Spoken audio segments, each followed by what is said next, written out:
सा 2024 इतिहास का प्रश्न पत्र पूर्णांक 80 नंबर का रहता है।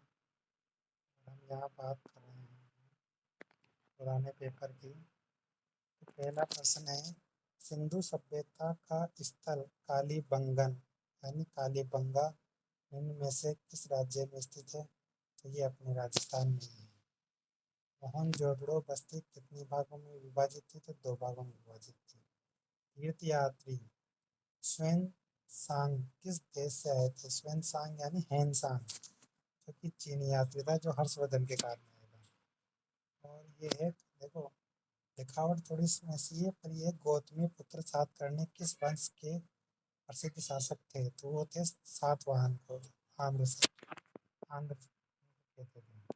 जैन परंपरा के अनुसार महावीर से पहले कितने तीर्थंकर हो चुके थे? तो 23वें हो चुके थे। महावीर 24वें तीर्थंकर थे।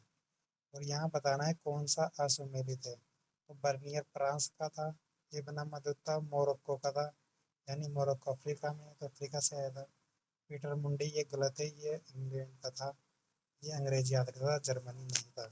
और मार्को पोलो ये लिखा था। और उसके बाद में दी गई है books. Travels in the Mughal empire ग्रंथ किसने लिखी? तो ये लिखी है बर्नियर।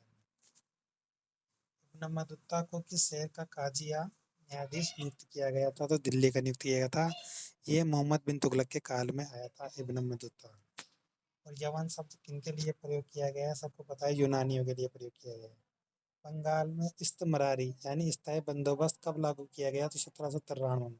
और सबसे पहले बंगाल में ही लागू किया गया था। और यहाँ पूछा गया है कौन सी घटना सबसे पहले हुई?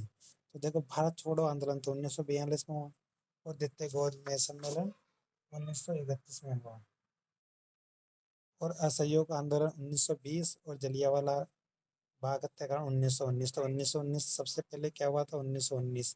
ये सन याद होंगे तभी कर पाएंगे। और संविधान सभा में कुल कितने सत्र हुए थे? तो 11 सत्र हुए थे। और संविधान निर्माण के समय भारत सरकार के संवैधानिक सलाहकार कौन थे? तो बी एन राव।